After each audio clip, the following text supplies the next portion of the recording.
Okay. The gentleman yields back. The gentlewoman from Massachusetts, Ms. Pressley, is recognized for 5 minutes. Thank you, Chairwoman Maloney. We must treat this climate crisis like lives depend on it, because they quite literally do. In my district, the Massachusetts 7th, the sea level rise caused by an increase in global temperatures, which is a direct result of the continued operations of the oil and gas companies before this committee, will destabilize families and sink entire communities. From Cambridge and Chelsea to the Fenway and East Boston, my constituents are living in regions that will be completely underwater if we do not take bold action to transition to 100% renewable, zero-emission energy sources as outlined in the Green New Deal. And as I fight for the livelihoods of my neighbors, I'm clear-eyed that my opposition is the massive lobbying campaign by the billion-dollar corporations appearing before this committee today. Your companies invest hundreds of millions of dollars in lobbying efforts each year, some of which is disclosed and reported. But the truth is, these amounts represent only a fraction of what is actually spent against our efforts to save lives and our planet. We know a key part of Big Oils Disinformation Campaign is funding and backing so-called shadow groups to fight against our climate justice efforts. Shadow groups are think tanks, pressure organizations, and other groups who receive funding from industry to engage in advocacy the industry doesn't want its fingerprints on. Mr. Woods, after your former lobbyists admitted joining shadow groups to undermine efforts on climate, Exxon stated that his comments were, quote, entirely inconsistent, unquote, with your company's work. Mr. Woods, do you stand by that statement, yes or no? Yes, I do. Mr. Woods, is it your testimony that Exxon has not at any point funded any think tanks, advocacy organizations, or other shadow groups against climate change efforts? Yes or no? The position we take is transparent, and we publish the groups that we support on our website. Well,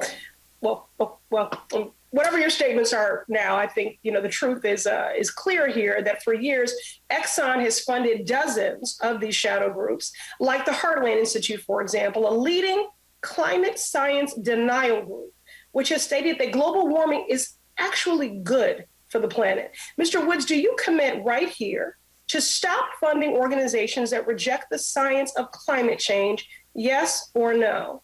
We do not support the Heartland group, so. Yes or no? Do you commit right here to not fund organizations that reject the science of climate change? We do not support climate denial. We do not ask people to lobby anything different than our publicly supported position or expressed position.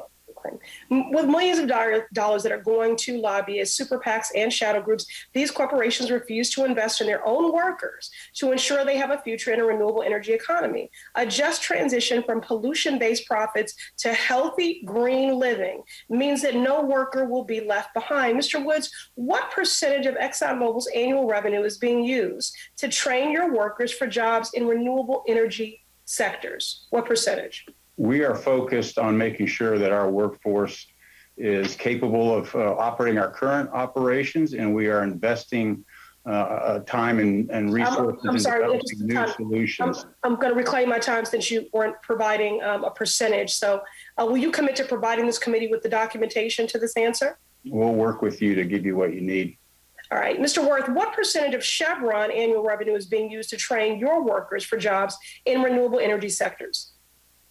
Congresswoman, I don't have a number on that. I can tell you we're committed to meeting the needs of the world today and the future, and our workforce is prepared to do that. Sorry, I'm going to run out of time. Will you commit to providing this committee with the documentation on this answer? We will work with the committee to provide responses. All right. Ms. Watkins, what percentage of Shell's annual revenue is being used to train your workers for jobs in renewable energy sectors? Congresswoman, I don't have a number, but I will be happy to work with you to get one. What I can say is that what we're finding is that we have engineers that have built offshore oil and gas platforms in the Gulf. I'm sorry. We're now able to. I'm going to run out of time, but thank you for that commitment to work with the committee. Mr. Lawler, what percentage of BP America's annual revenue is being used to train your workers for jobs in renewable energy sectors? I'll need to review what that number is, but what I can say, we're creating entire business units for the renewable sector, entire business units, spending up to $5 billion a year by 2030. Will you work with the committee to provide us with those actual percentages? Yes, we will. Okay. So I think the point here is that putting profits before people like those in my district and the workers in their very own companies is the reason this crisis is so dire. One climate scientist said, quote, what we do in the next 10 years will matter for 10,000 years, unquote.